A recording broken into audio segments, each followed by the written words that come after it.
to this presentation. So I was asked to say something about evaluative conditioning and evaluative learning, and I typically do what people ask me to do. So let's start with this definition of evaluative conditioning, which I gave in 2007. I proposed to define evaluative conditioning as an observed change in liking that is due to the pairing of stimuli. So the defining elements of this definition are that there is a change in liking that is due to the pairing of stimuli. If you could see, you could basically see that there is something that changes because of something else. So you could see it as like a dependent variable that is influenced by an independent variable. This means that evaluative conditioning is an effect. Just like you have the Stroop effect is a change in reaction time due to congruence. You have the evaluative conditioning effect, a change in liking due to pairings. So this means that the effect is not the change in liking itself, it's the impact of the pairings on the change in liking. So it's a function where liking is said to be a function of the pairings. Now this means that you cannot observe evaluative conditioning. Evaluative conditioning is always an hypothesis because it says that there's a change in liking due to pairings and you cannot observe causality. It's an inference that you make, so you need to have, just like you say that there is an effect in your experiment, you need to have arguments for that. You need to have the proper controls in order to be able to infer that what you observe is due to a specific cause. If you do the Stroop effect, you have to have control conditions so that you know that a change in reaction time is due to a difference in congruence and not to things that are confounded with, for example, that difference in congruence. So learning in general and evaluative conditioning specifically are not things you can observe. There are hypotheses, they are claims for which you have to have arguments. So if you say this change in liking is an example of evaluative conditioning, then you're saying that the change in liking is due to certain pairings in the environment. Now, it's not easy to establish evaluative conditioning because you need to make a claim about causality. You need to claim what is the cause of this change in liking. But it is possible given experimental control. That's why experiments are so great. You can implement control conditions that control for certain compounds or for other possible explanations. So it is possible to establish evaluative conditioning given experimental control. It's much more difficult to say in real life, when you're outside of the laboratory and you don't have these controls.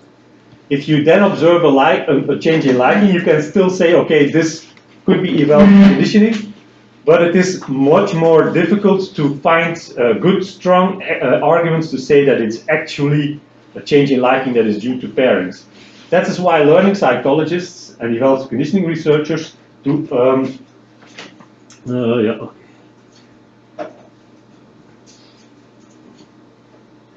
why evaluative conditioning researchers do studies in the lab, because in order to say that evaluative conditioning has occurred, in order to study evaluative conditioning, you need to be sure that evaluative conditioning occurred, and this means that you have to have the proper controls, and you can do this in the lab much better than you can do it in real life. Okay. So definitions are definitions. Anybody can come up with a definition. But the big question is it a useful definition? So is this something that helps us achieve our aims, basically?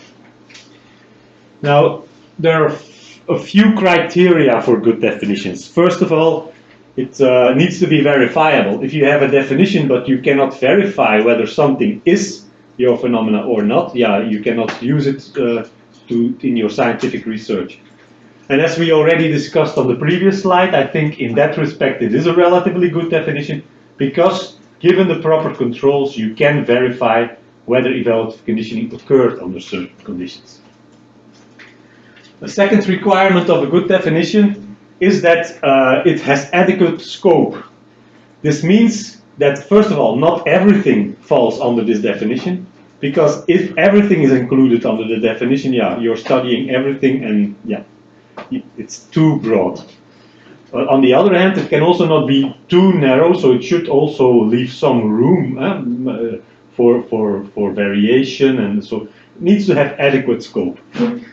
Now, this definition definitely does not include everything. It excludes certain phenomena based on two criteria: the nature of the response that is being changed and the nature of the cause of the change. First of all, evaluative conditioning is restricted to changes in liking. So if you say evaluative conditioning occurs, conditioning is basically any change due to pairings. Evaluative conditioning is a subset of all conditioning effects, and the subset is defined by the criterion of what is changing. If liking is changing, then you can say that evaluative conditioning has occurred. If other types of responses change, it might be other types of conditioning, but not evaluative conditioning. So the only unique aspect of evaluative conditioning compared to other types of conditioning is the fact that there are changes in liking. Now, what is the unique aspect of all conditioning effects? So it's evaluative conditioning. It's conditioning because the cause of the change in liking is the pairing of stimuli. All conditioning effects have this in common. So all conditioning effects are effects of pairings on behavior. Which type of behavior determines which subclass of conditioning you're dealing with. So it limits the universe of possible things. Now again, you can come up with any type of definition and any type of criteria that set your phenomena apart from other phenomena. So why would I choose these ones? Well, because I think that the goal of evaluative conditioning research is to study a particular cause of changes in liking. So we are interested in liking, and we are interested in one way of changing liking, namely via pairings. And that is what we want to study. This means that if other people have other goals with evaluative conditioning research, they have difficulty with my definition.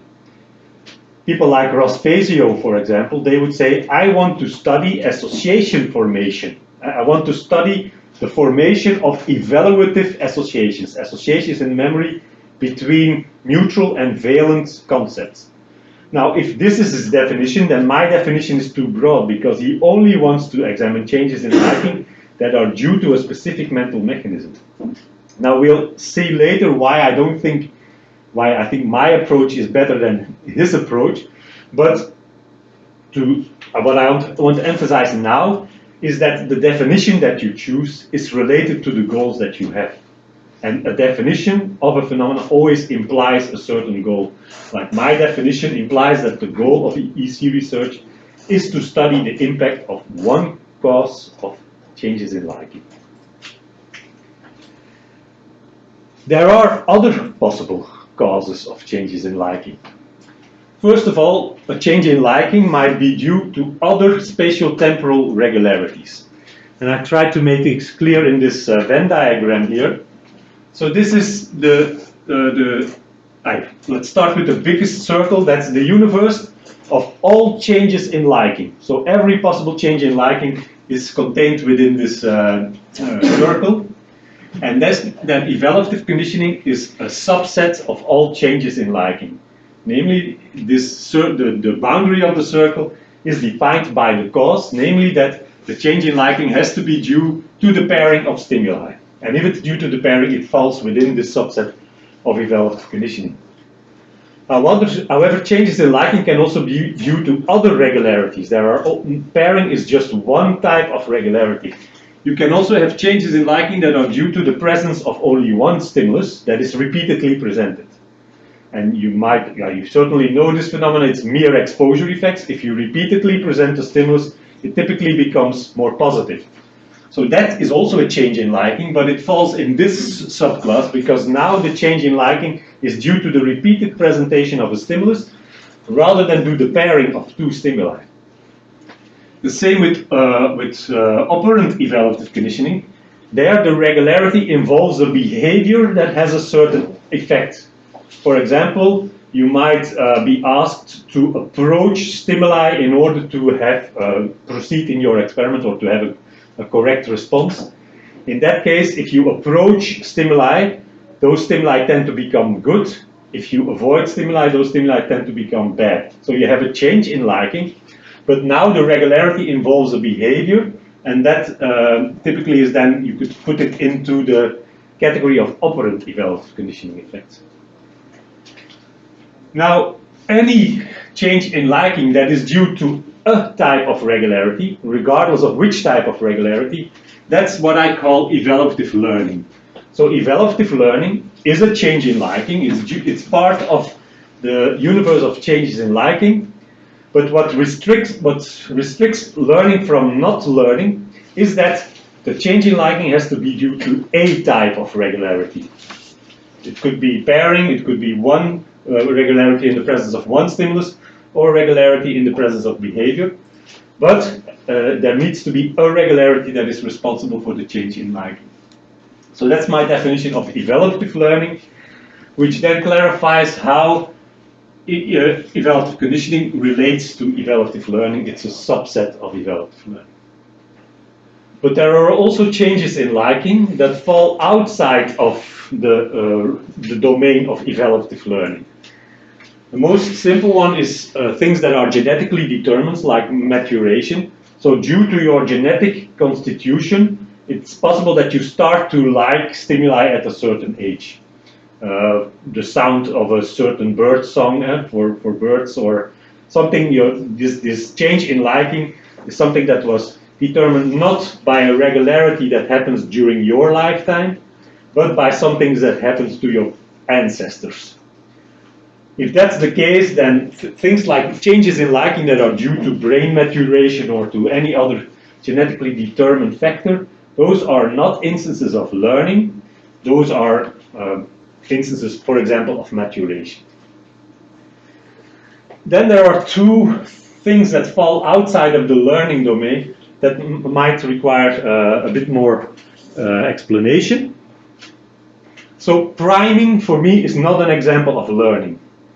Why not? In priming, you could have a prime stimulus that is presented, and in the presence of the prime stimulus, a target stimulus might be liked. So you have a smiling face, a Chinese character, and you have to say whether you like or dislike the Chinese character. If the smiling face precedes the Chinese character, you say that you like it. If there is no prime or another prime with another valence, so if there's no prime, that same Chinese character is judged to be neutral. So there is a change in liking. Liking, your dependent variable, there is different levels. In one case you like the target, in another case you don't like the target. But now the change in liking is due to the presence of one stimulus, namely the prime. So the cause, the change in liking is a function of the presence of one stimulus. Whereas with evaluative conditioning, you also have a change in liking. Sometimes the CS is liked, sometimes the CS is evaluated as neutral.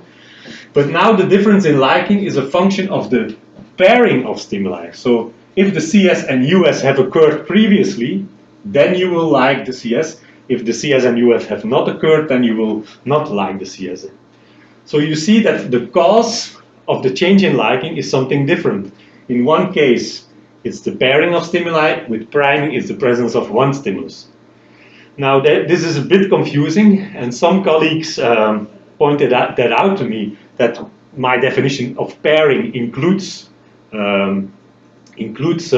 priming, but that's because they're mistaken. Here, the prime and target are presented together in time, so you could say they are paired, but it is not the pairing that is responsible for the change in liking. It's the stimulus that is responsible for the change in liking. The crucial thing is that here, there's always a test phase. So you have a test phase, and what happens in the test phase is influenced in the one case by the prime, and in the other case by the pairing. So priming is not the same as conditioning. Yeah? I'm not sure if I understand this point correctly. So if you, for example, have a priming paradigm, and then again you have the target stimulus, that would be pairing or not? Yes, if you would present prime and target, but what you call a priming paradigm is a bit arbitrary. Then you have prime and target, and you don't ask anything then, but afterwards you ask for a rating, and you see that after this prime trial there is a different liking than after this prime trial, then it is conditioning. Okay. Okay. Because then you have a pairing. Then it's the co-occurrence of the two that leads to a change in liking subsequently. I can see this, but that opens a question. What is the time necessary to say this happens after versus immediately after? The criterion is that if you present them separately, so if you do not pair them, then there is no. But the crucial thing is you have a test phase, and then you have something that influences that test phase. In the one case, in priming, this is the test phase. So and that's in priming, it's this stimulus that influences the test phase. Here it's the pairing that influences the test phase. So it is not a matter of time. You simply need to have a test phase independently of the thing of your. So your dependent variable needs to be independent of your independent variable. So if you say that here it is the pairing which is responsible for the change in liking, then you're not. That's not correct, because this you're mixing up your dependent and independent variable. Your independent variable is the target. Your dependent variable is the target rating. The presence of the prime is the independent variable. Have I not asked? So so are you saying how much time does there need to be between a prime and a target, or? No, what I mean is that how much time needs to be between the prime and target and the evaluation. So what I mean is that if you can have a continuum in this way, which up to a certain point is prime, from a point on is pairing. No. It's as long as you have to evaluate this one, and the influences of the prime, then you have priming. Doesn't. But if you evaluate another instance of the target, so subsequently, after you have paired prime and target, then it could be conditioning, because it could be the presentation of the two together that influences the change in liking that occurs later on. Later when you re-evaluate the target.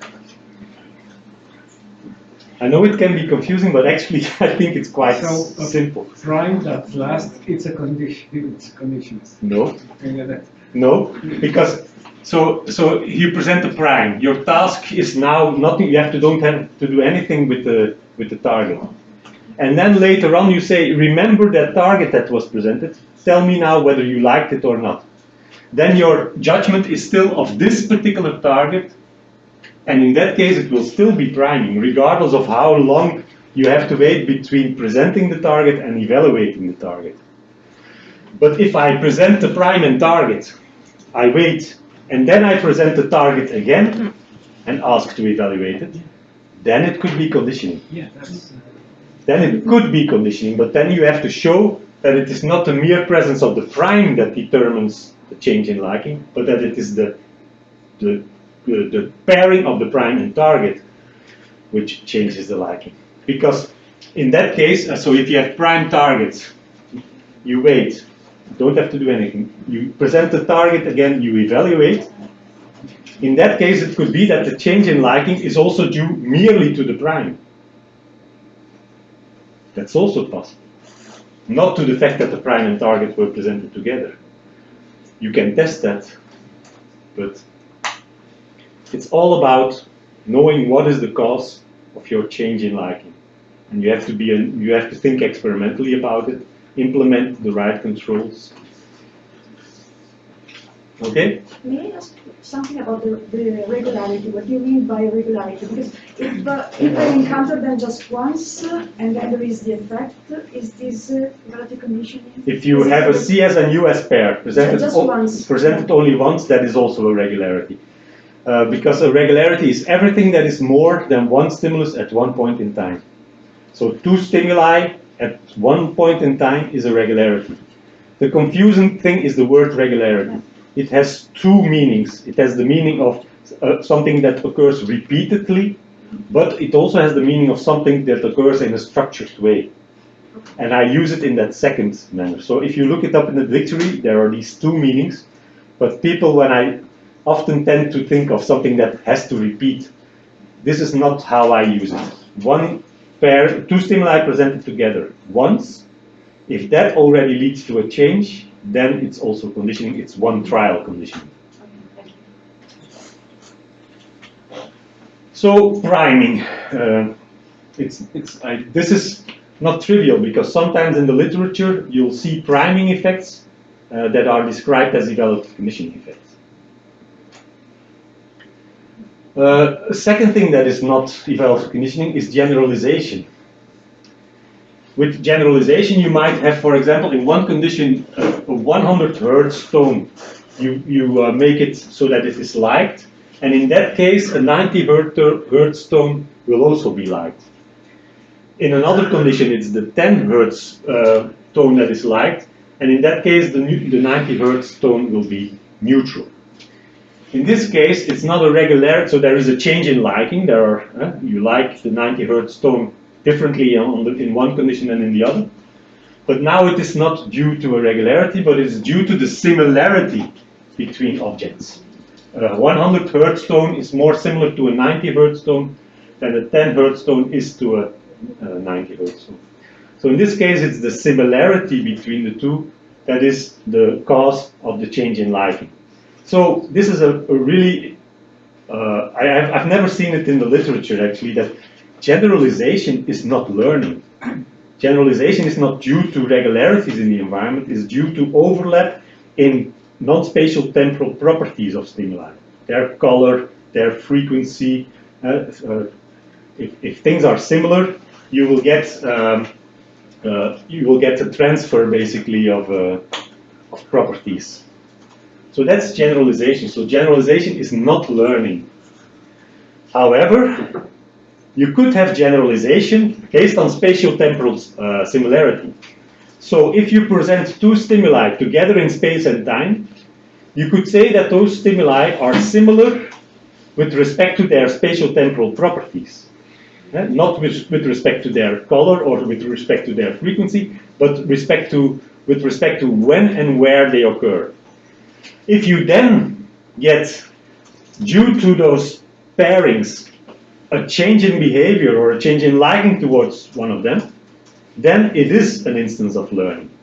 So generalization due to spatial-temporal similarity is an instance of learning. Because learning always has to do with spatial-temporal properties, namely the regularity with when and where things occur. That is the domain of learning. So the impact of when and where things occur on behavior, that is the domain of learning. Other types of similarities, those are the domain of generalization. It's a way of looking at it. This also has implications for what we have been working on, the shared features effect, which is basically generalization, but then a bit broader, because generalization implies only transfer of properties, liked, whereas you could also have contrast effects, so things that where you have an impact, but it's not a transfer of the property. I'll not go into this in detail.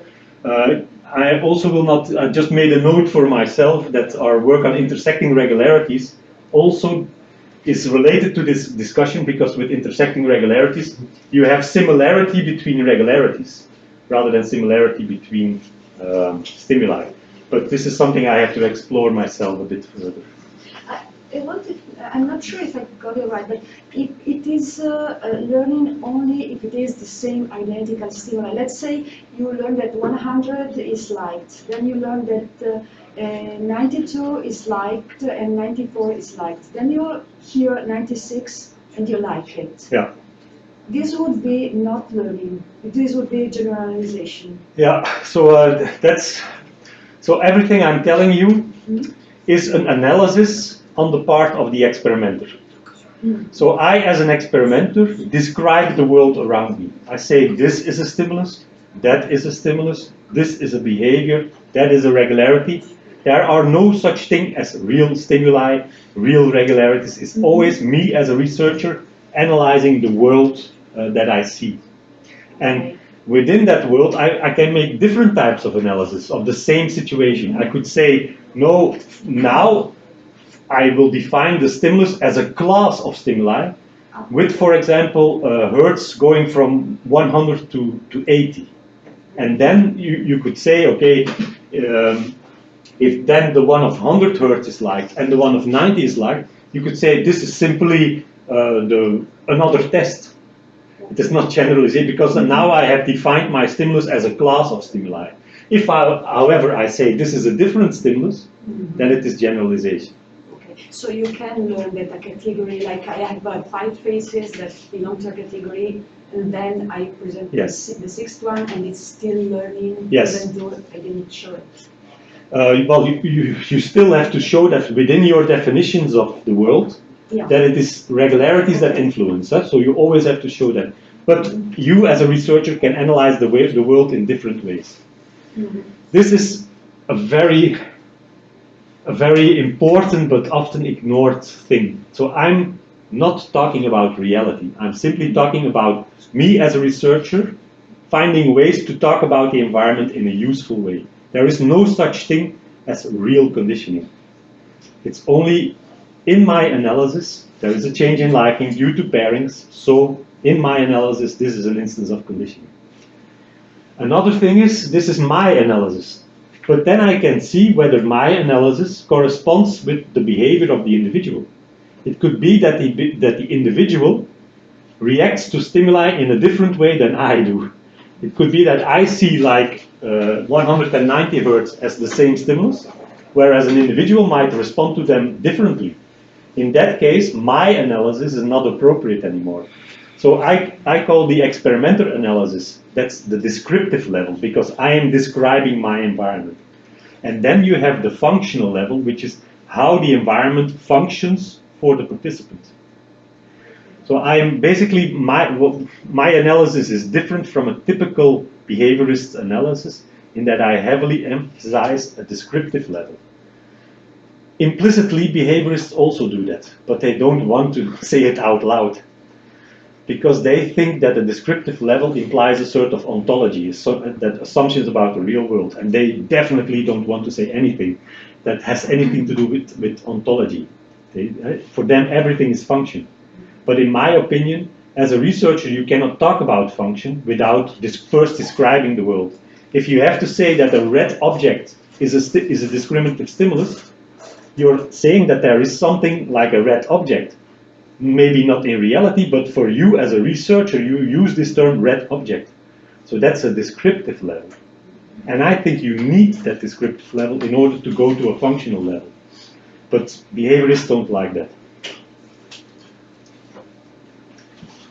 Can I go back to the priming, and just to see whether I understood your point? I try to make a modified evaluative conditioning paradigm to see whether it is. Suppose that you have a modified condition paradigm in which you present all US positive, then a neutral CS after, neutral CS to be evaluated, versus another condition, all US negatives, and then you evaluate all CS altogether. If there is a change in lagging, this is due to prime, not due to evaluative condition. Even though you have US and CS, because you never paid them and then evaluate one, but you presented all ones and then after, even though there are more priming and more targets at the same time. Is it correct? Yes. That's not conditioning, because then it is the mere presentation of the USs which influences your liking. It's not the You fact could that they... modify is paradigm to become a priming paradigm. Yes. Yeah.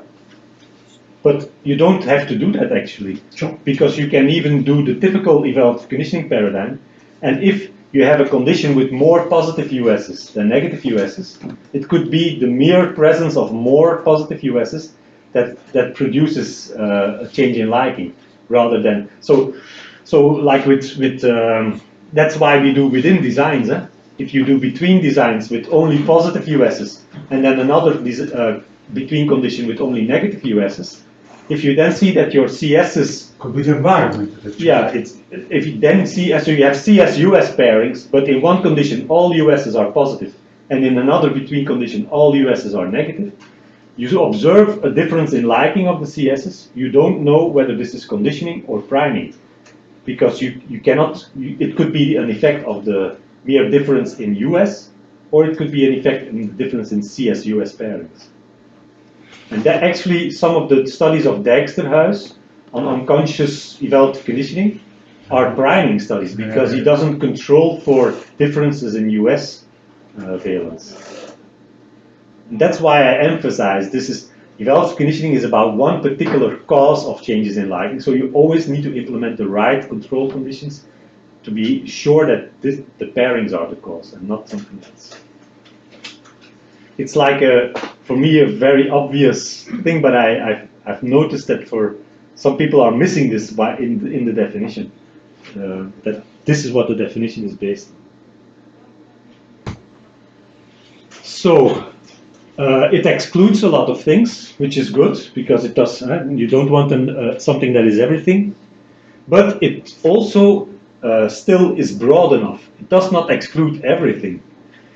So it does not exclude, so evaluative, what falls into the realm, the reality of evaluative conditioning is not determined by the nature of the change in liking. So it could be that you have a CS pair to the positive US, and if that results in the CS becoming more negative, it is still evaluative conditioning. Why would the direction of the change, whether it's assimilation or contrast, why would that determine whether it's evaluative conditioning or not? It's still the impact of the pairings on liking. Again, I reviewed a paper 2 weeks ago, and there they stated explicitly evaluative conditioning are changes in liking in the direction of the US. And then I always say, why? Why do you add this? Why does it have to be in the direction of the US? I see no reason to exclude it. Of course, you can say I'm interested only in assimilative evaluative conditioning effects, but why would contrast evaluative conditioning effects not be part of evaluative conditioning? That same paper said evaluative conditioning involves non-biological USs. Again, why? I see no reason. There have been studies with USs which are biologically irrelevant or fearful facial expressions which could be biological. So I see no reason to restrict evaluative conditioning to either type of US or whatever type of US. As long as the pairing of two stimuli lead to a change in liking, that's enough for me to say that it is evaluative conditioning. I also don't want to restrict evaluative conditioning to a particular type of regularity in the presence of two stimuli. Because two stimuli can share, or can be, you can say that they can be paired in different ways. For example, it could be that they only co-occur together, or it could be that they co-occur and there are also trials when they do not co-occur. In the latter type, you could calculate contingency, which is the statistical contingency between the CS and US. That is the probability of the US given the CS. That's contingency, whereas contiguity is the mere co-occurrence of the two. It could be that conditioning depends on whether you have co-occurrence or contingency, but why restrict evaluative conditioning to one of those types of pairings? So this is also why I chose the word pairing, because it is broad in the sense that it allows for different types of spatiotemporal regularities in the presence of two stimuli. Again, some people take argument with that. They see other meanings behind the word pairing than I do. But for me, a pairing is simply a regularity in the spatiotemporal presence of two stimuli.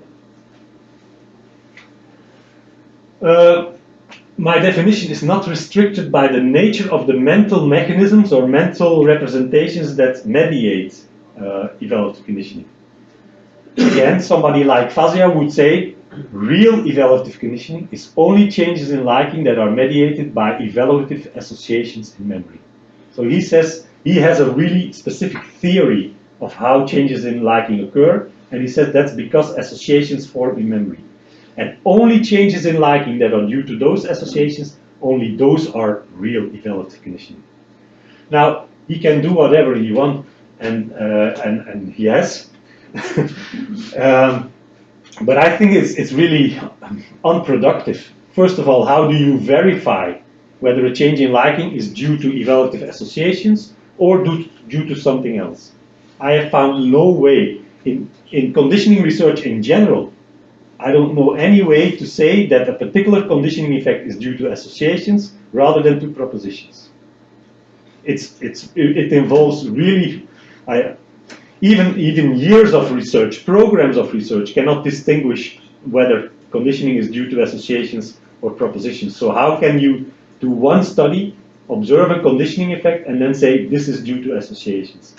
If you cannot do this, so this definition, in my opinion, is not verifiable, and non-verifiable definitions are of no use in the scientific program. So that's one of the reasons why I say don't put mental assumptions in your definitions, because they're very hard to verify. Second reason is that even if you're interested in mental mechanisms, then definitions without mental mechanisms without mental mechanisms, they still allow you to examine mental mechanisms, but in a different way. I will come back to that later. So you don't need them, and they're not good. The last point here is that my definition of evaluative conditioning does not restrict, is not restricted by assumptions about the function of the pairings. What does this mean?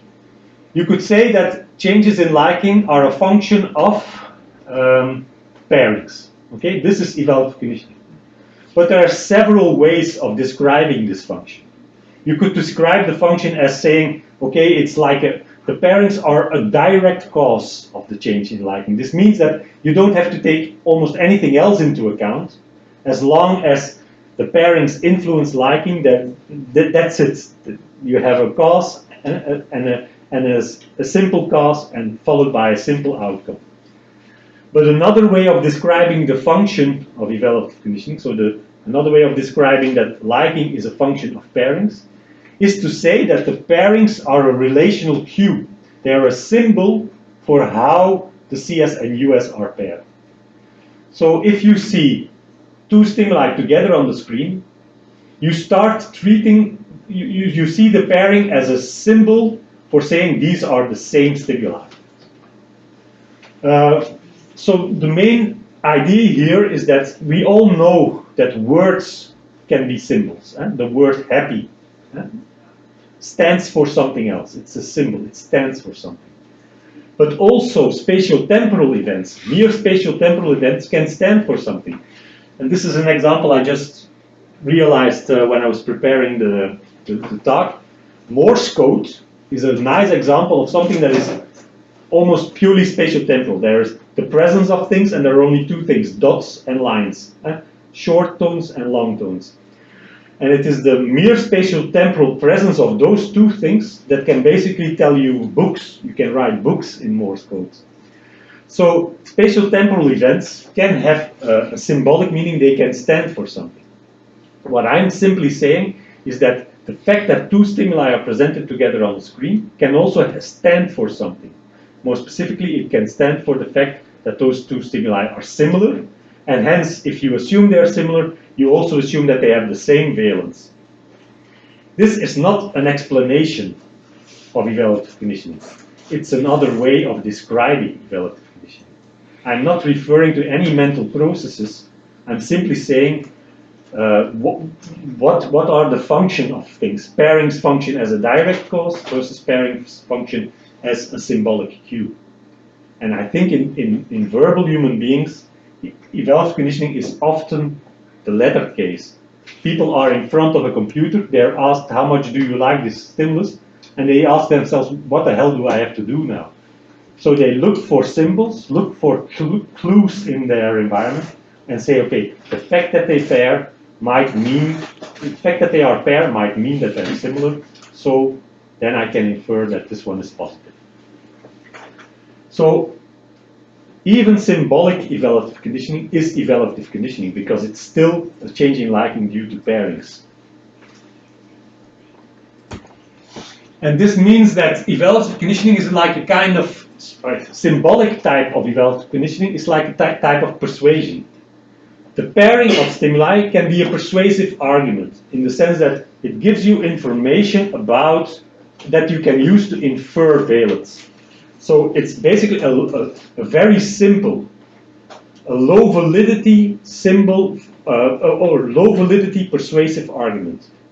This means it's like in persuasion a kind of heuristic cue. It is not logical. You cannot make a purely logical inference from, okay, they are paired.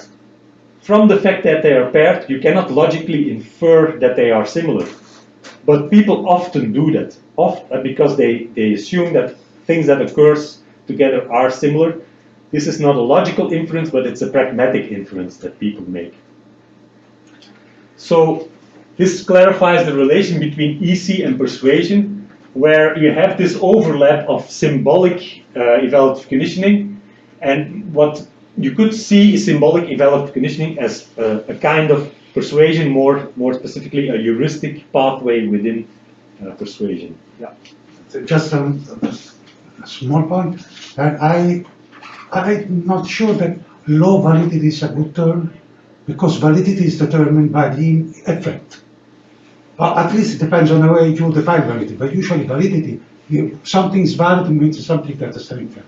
And as diagnosticity, that's the better word. Low diagnostic? Low diagnostic. You could call it low elaboration, but not low validity. Yeah, I agree. You are assuming a lower effect, which I suspect is not the case. No.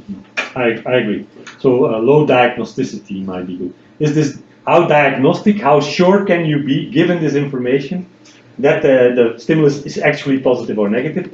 Then it's low diagnosticity, because you cannot be very sure based on that. Does not imply that it's low value. Yes, indeed. Yeah, correct. Okay. So I think until now we could say it's a useful definition because it's verifiable, it has adequate scope, and it's also good because I think it helps us understand what the mechanisms are via which pairings influence liking. So it helps us do cognitive psychology of evaluative conditioning. Not via a simplistic way where evaluative conditioning is treated as a proxy of association formation or another mental process. This is the way that Fazio does. He says, okay, we have evaluative conditioning, so it must be due to associations. So whenever evaluative conditioning occurs, I know that association information has occurred. If evaluative conditioning is strong, there are strong associations. If it is weak, there are weak associations. So EC is treated as a mere proxy of a mental process. There's an assumed one-to-one relation. I don't believe in that. I think in many cases, evaluative conditioning can be due to different processes, and it's very difficult to determine which process is actually mediating a specific instance of evaluative conditioning. So I think this is a really problematic approach. I do believe in another approach of doing cognitive research in conditioning, and that is to study the moderators of effects. So to study under which conditions does evaluative conditioning occur.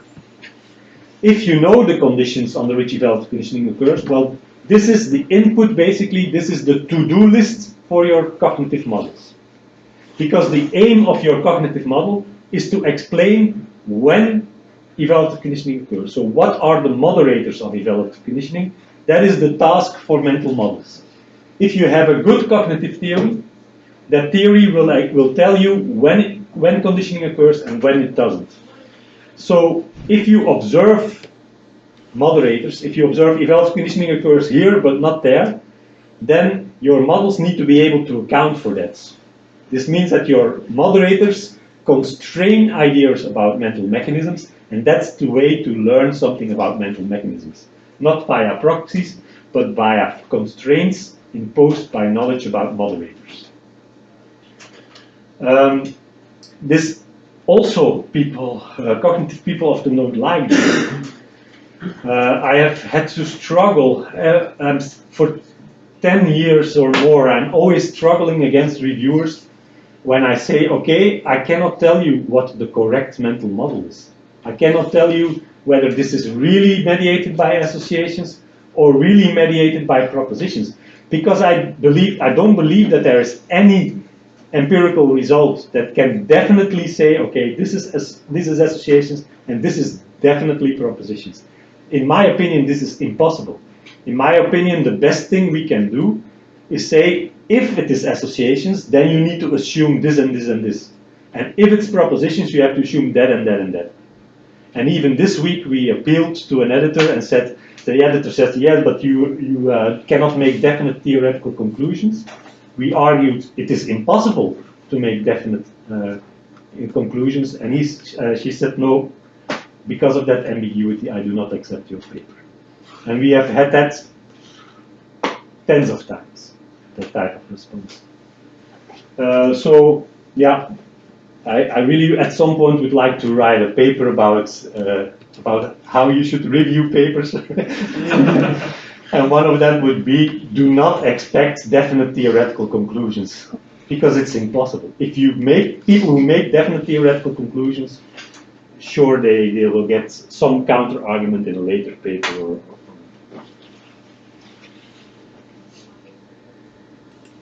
So what are the types of moderators that you can study? As I said, evaluative conditioning it's constrained, but it allows so when I said here, it does not exclude, the definition does not exclude a lot of variables, so you can vary those variables.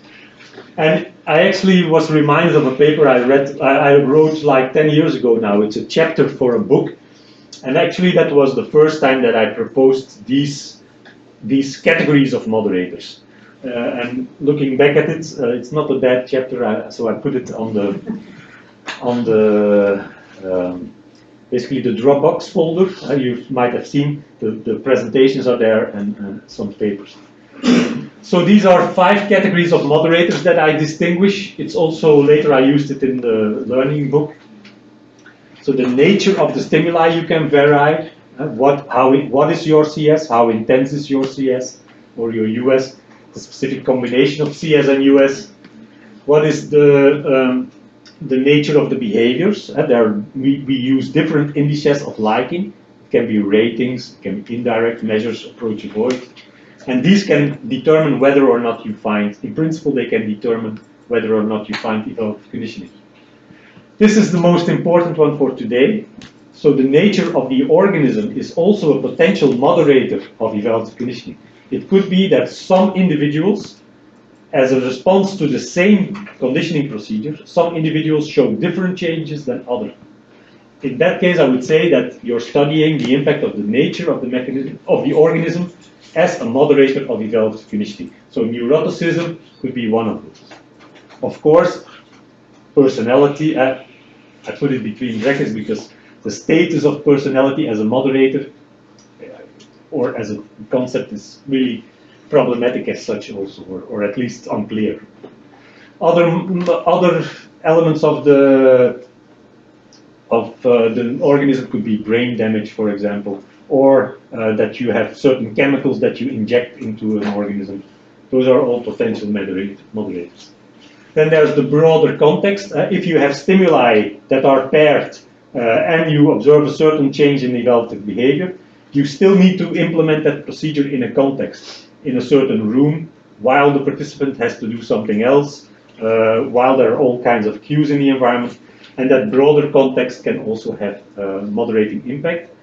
And then finally, perhaps the most important or heavily studied class of moderators is the nature of the pairing. So a pairing can be a lot, but so it can refer to contiguity, to contingency, to conditional contingency, as like in blocking effects. So for me, blocking effects, those of you who don't know it, don't worry, but blocking effects was defined in terms of a mental mechanism, like your blocking association formation. For me, blocking effects are studying the impact of conditional contingency. Contingency conditional upon the presence of other stimuli. And you can study changes in contingency, like for example with extinction or counter conditioning. So the task of cognitive models of evaluative conditioning is to explain existing and to predict new knowledge about the moderators of evaluative conditioning. A good model is not necessarily true, but it has a large heuristic and predictive value. It means it can explain a lot of our existing knowledge about moderators, and it can predict new knowledge about moderators. So, may I ask you something related to the nature of the stimuli? I mean, is there any limitation? Because I'm thinking, if like approach avoidance is a behavior, can it be the stimulus, that is associated with something? Could it be thought as evaluative conditioning, for instance?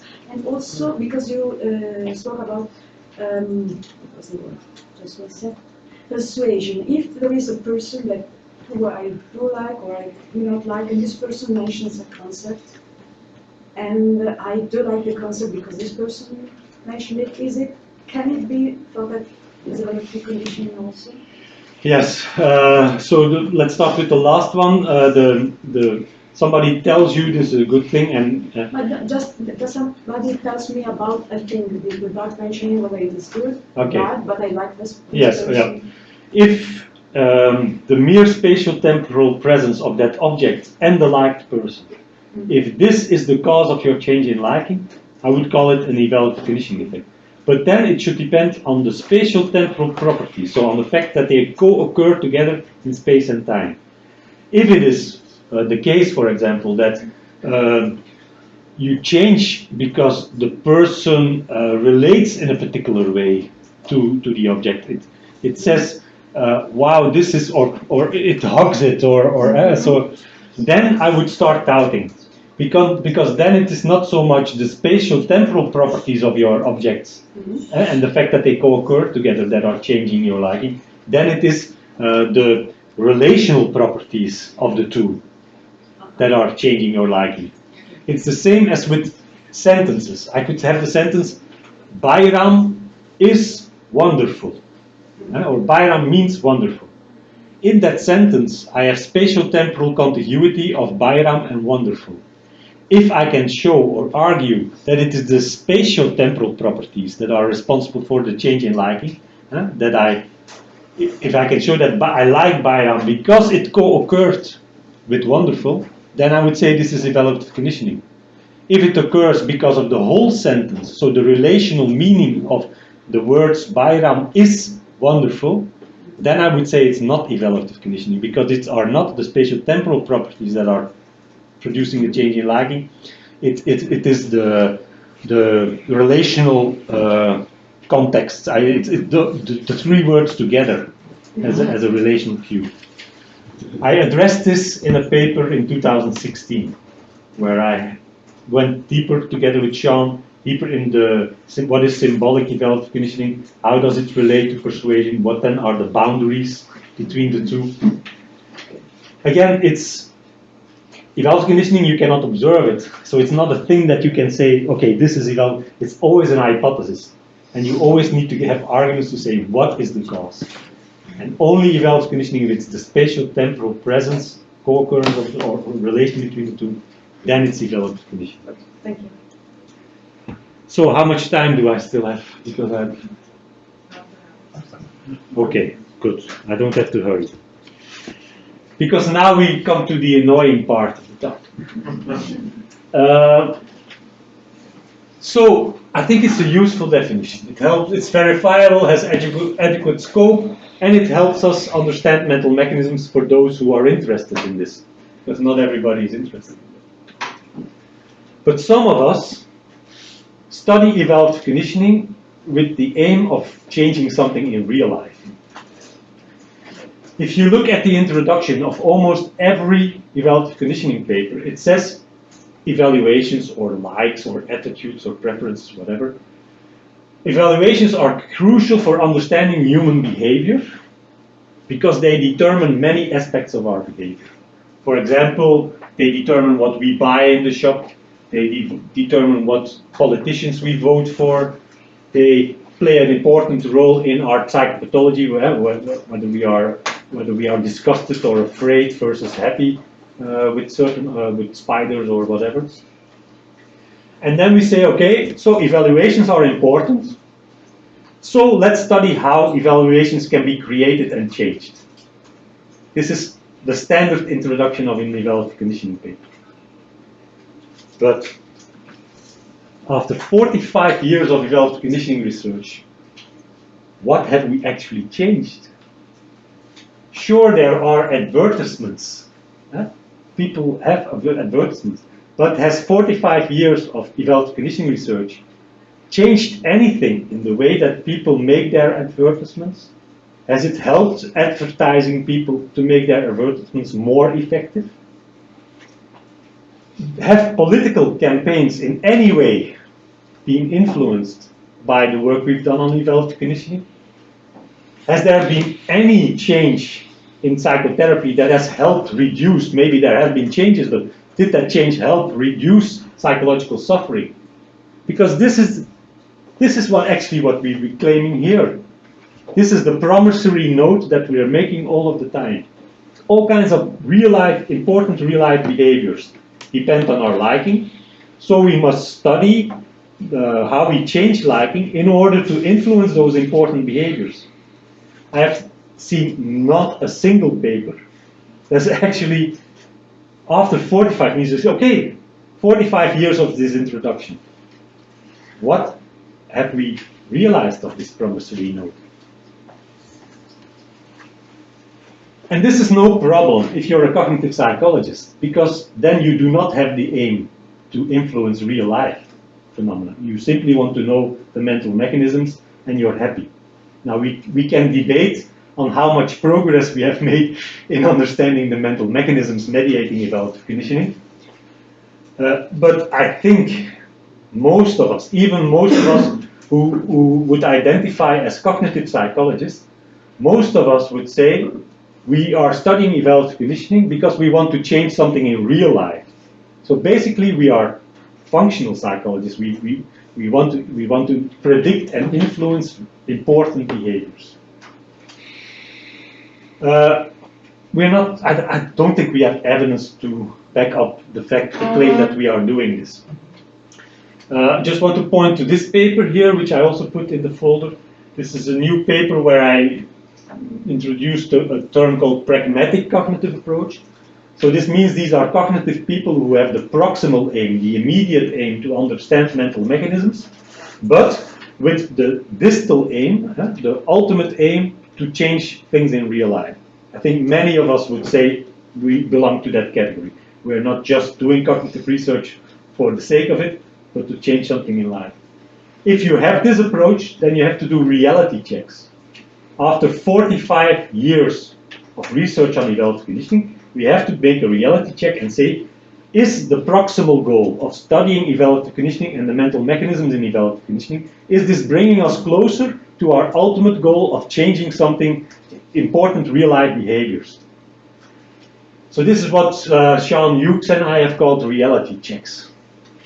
And I think it's high time for a reality check. But we did some reality checks, and maybe some other people did. So there were two different fields. One was reducing the smoking consumption, and the other one was increasing job search self-efficacy. For reducing the smoking consumption, we found a very weak effect, but still significant. We published that in 2016 from what I recall. It was Sylvia's work on trying to do EC sessions instead of therapy sessions. There are not many, 3 or 4 sessions. And so the consumption of cigarettes decreased for those who were having this EC session. But the relationship, only the indirect effect was significant by changing the attitudes, the liking, let's say. And the second paper, the second attempt was made by Andrei. He's here in the room, so yes. he can say something. So but there are some, yeah. but yeah, the effect was quite small. Yeah. Okay, so 2 responses to that, 3. First of all, kudos, good that you do it. Second, what I mean to say is, second, it is limited to the effect. So it is limited to showing pairings as such. But we basically start from that assumption that pairings have an impact on. What I mean is, the 45 years of research has not been just demonstrating evaluative conditioning, trying to learn more about evaluative conditioning. So has that knowledge generated in those 45 years? So after the discovery of the phenomenon, has that contributed to real life? So that's another question. The third thing is, very good that you did it, but I would like to see this done in a systematic and multi-lab, multi-environment systematic way. Because I think there are a lot of studies like that in file drawers. Many people have tried things like that, but only few found results, I think. So I would like, that was one of, when Tal Moran was in my lab, that was one of the things we were planning to do, like a systematic review of applied evaluative conditioning research. I wonder what would be there and how much evidence we would have for a publication bias. Yeah. And I think also it's important if you use also symbolic conditioning or just, yes. I don't know. Well, important or not, it could be an important moderator, I agree. Two comments. One is a positive, and the other more negative side. The positive side is, I guess that there might be many data out there that are never published because companies, economic companies, political advisors, they do use evaluative conditioning. Just an example, Federer and Rolex, Cloney and Nespresso, they use always conditioning, but they have no interest, nor that perhaps they do not collect data, perhaps they don't do kind of scientific study, and even if they would do it, they have no interest whatsoever to share their data. So I think that perhaps there is evidence of an impact in real life, but which is not registered by scientific research in the kind of standard scientific research. So that's on the positive side. On the negative side, I wonder if we emphasize one side of the coin, which is liking, behavior depends on liking. But you can emphasize also the other side of the coin. There is so much evidence that liking depends on behavior. So you do something, and after you do something, you like something. So of course you have a change in liking, but it's not necessarily the causal mechanism for a change in behavior. So yeah, indeed. Well, again, but regarding to the first, I agree with the second point. With regard to the first point, they were doing that in the 50s before the term evaluative conditioning existed. Advertisers were already pairing their products with liked famous objects. And I don't think that evaluative conditioning research changed anything in what they are doing. So that's my point. It's 45 years of evaluative conditioning research. It's not to say that evaluative conditioning does not occur in real life. You mean about research specifically? Yes, yes. So it is the edit. It's our promissory note saying we start from that idea that it's important. So let's study it and learn more about it. I don't think what we have learned more has not helped us to predict more or to do better. That's my point. So, what are the possible reasons for this limited impact of research on EC research on real life? First of all, I think for a long time, conceptual confusion was a real problem in evaluative conditioning research. Many people thought in terms of mental processes, as they had definitions referring to mental processes. Others had definitions in terms of, so there were several definitions out there. I think if there's anything that I have contributed to that is to at least show that there is conceptual confusion and to propose some solutions to that or ways out of that conceptual solution. But what I haven't done, and I don't think Jamie is here, just to make that explicit. I want to thank him because this is one of the points that my behavioral friends always emphasize to me. What the hell is an evaluative behavior? How do you make the distinction between behavior that is evaluative and behavior that is non-evaluative? I have no, I have no answer for that, except maybe convention that you could say, okay, a rating is evaluable. So I have no answer for that, and that's of course crucial if your phenomenon of evaluative conditioning is defined in terms of the behavior. So I should have had, we should have some idea of what an evaluative behavior is. Is it a subjective feeling? Is it a tendency? But then tendencies are those behaviors, or and what kind of tendencies, and how do I? So it's really something that that's really a mess that I know it's there, but I haven't started cleaning it up yet, and I'm not sure whether it's possible. But so that's one thing, conceptual confusion. Another thing is that we lose sight of our distal goals. So we say that in each opening paragraph, we say that we are doing these studies in the lab now so that we can change things in real life, but we get trapped into our lab research, into the proximal goal of understanding mechanisms and moderators. I should have added moderators here too. If you see also how much of my time has gone into trying to understand whether it's associations or propositions, in hindsight, I often think, well, oh my God, what if I spent so many years of my life in trying to distinguish between these two? Because what is the relevance? What does it matter for real life? And I think we can do this because current academic incentives are inward oriented. They're oriented towards papers and impact factors. And as long as we have a critical community of reviewers that say, ah, yes, that introduction is true, it's interesting to study evaluative conditioning, as long as that community exists, we can continue to publish papers. But we are publishing papers for our own community after a while. And that's, yeah. And it is difficult to study real life. That's why we go into the lab. And we have to simplify. But that's good, but sometimes we forget and that we are just studying a simplification and forget that yeah. Kind of have a question. Like you said, there are 45 years of research, and I suppose we already know a lot of things about, I don't know, how to present, how long should the picture be presented, how they be associated, and so on.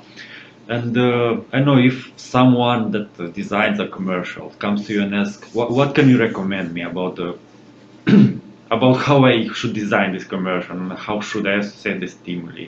What would you recommend him, given that we already know so much things and so much details about how to make people like, I don't know, neutral stimuli? I could give him some recommendations based on lab research, but I have no evidence to know whether those recommendations will also hold up in real life. So because there's been no, and it could be a very important moderator. No, because I believe there are evidence that show how when the AC effect is higher, and based on that evidence, couldn't you give some recommendations to? Yes, again, I could give recommendations, but I'm not sure. I would not be confident in saying that this will actually improve their practice. Okay. Because that's not something we study. And I don't want to, I just want to end with this. I end the negative side. There's still some light, I think. Still some light coming. But I was Googling ignorance and I found this slide. There were other slides too where people put their head in the sand or had bags across their heads or something like that. I like this one more because we as researchers, we're really working really hard. We're pushing this research and trying to move these things. But sometimes I have the feeling, yeah, we're just working in ignorance. We are pushing things up the mountain, and then when we are there, it just rolls back again. And so it really feels like that. And for me, almost on a daily basis, I have these types of doubts, like, does it matter all the things that I do in my research?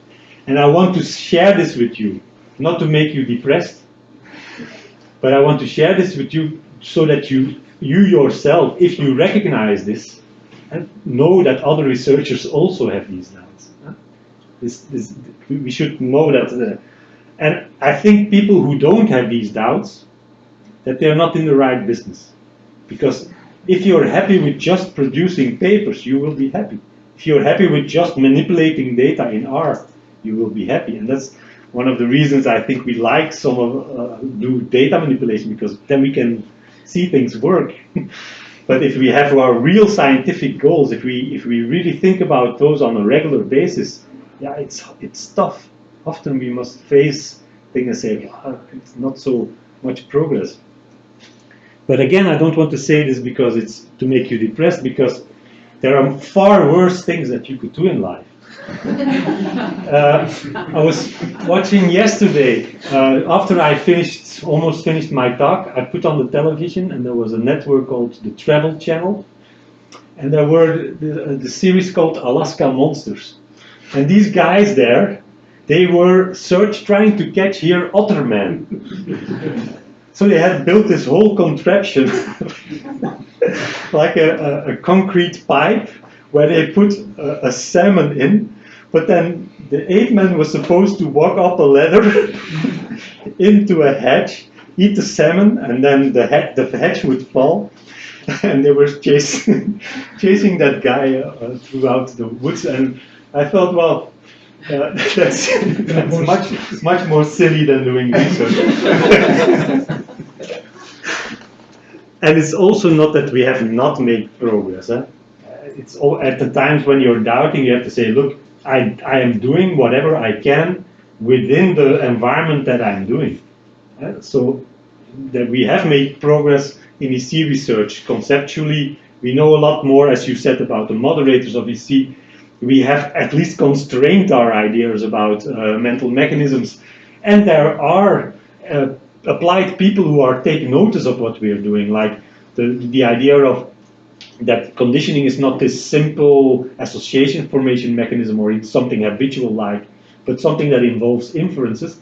This is taking ground also in applied research, where people are going away from like simple training techniques into more techniques that try to influence inferences at the automatic level. There's really interesting work by Lee Houwer in the addiction field on that. So it's not that we're doing nothing. And another thing to emphasize is EC research is not better or worse than most other areas of research in psychology. I think many areas of research have to do, if they would do reality checks, they would say, oh, it's not so good as we thought. So we are doing what we can, but it is good to do these reality checks because maybe we can do better than what we have done so far. And maybe we should also try to question these really fundamental assumptions that we make all of the time. Like how many of us have written at the start of the paper, attitudes is the most important concept in social psychology. Well, I'm not sure anymore. It might be the most important, but I'm not sure it's the most helpful concept in psychology. Both mentally and I've been thinking again, inspired by my behaviorist colleagues, thinking about that what actually is behind this assumption is a kind of causal model. So, and it's this causal model that we have in mind. So we have a stimulus that evokes a certain evaluation, and then we think this evaluation influences many different behaviors. So we have a kind of chain and common cause model, where the attitude is an element within a chain, and we hope that by changing this element, we can change a whole bunch of behaviors all in a sudden. So this is what behaviorists call it's a chain mechanism. So and then it's typical of a mechanism. A mechanism is always a chain, and this is a special type of chain in which one element then splits into different ones.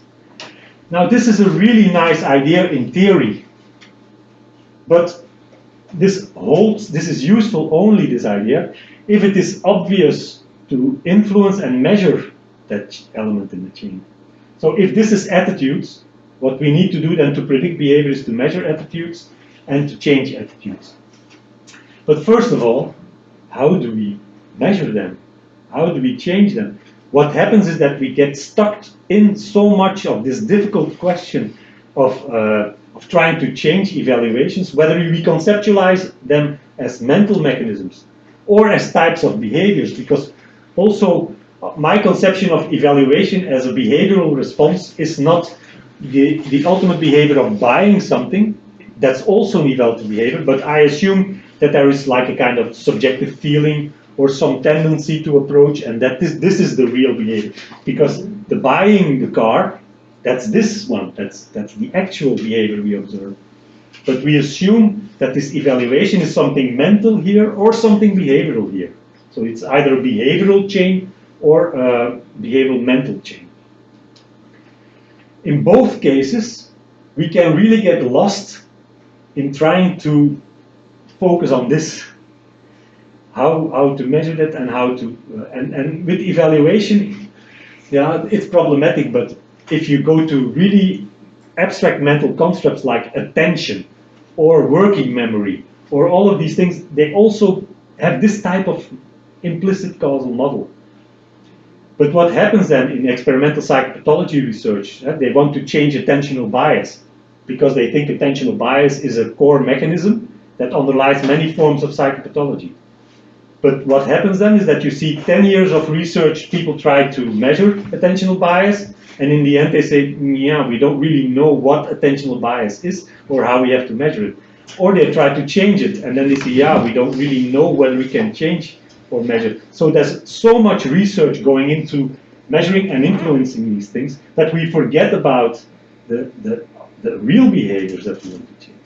So sometimes I think, I still understand the logic, but if we run into problems, if our reality check says we're not making progress here, why not forget this and go to the ultimate behaviors and try to influence, take as our dependent variable the actual thing we want to measure, like a buying behavior or yeah. So that's a fundamental reflection on what we should do. So shift away from these attitudes, shift towards changing real-life behavior. I'm not the first one to say this, but I don't think Baumeister meant it in exactly the same way. We can build still lab-based equivalents of real life, but then we really need to analyze the behavior we're interested in. It could be that buying a car is influenced by our attitudes or our evaluations in a completely different manner than voting for a politician. But in our introductions, we assume it's the same thing. There is an evaluation, and this influences a whole range of behaviors. But it could very well be that this path is completely different from that path. And we need to analyze the real-life behaviors and understand, okay, what are they a function? And as a community, I think we need to push for clarity on goals. We need to ask people who come with these introductions, say, is this really your goal? Really? So then discuss how what you are going to do is going to contribute to that goal, and not just to the goal of understanding the mechanism. They should have asked me for 10 years, if you really want to know whether relational qualifiers matter, is this only to understand the mechanism or also to understand, to influence real-life behavior? So if you use the argument of real-life behavior, you should refer back to that answer. Now we simply use real-life behavior as a kind of way to say, okay, this is important, but we never refer back to that distal aim. We only refer back to our proximal aims.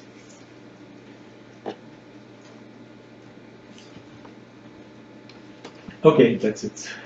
These are some additional papers related to some of the issues that I talked about. They're in the Dropbox folder. So sorry, I don't want to make you depressed, but I hope to make you reflect.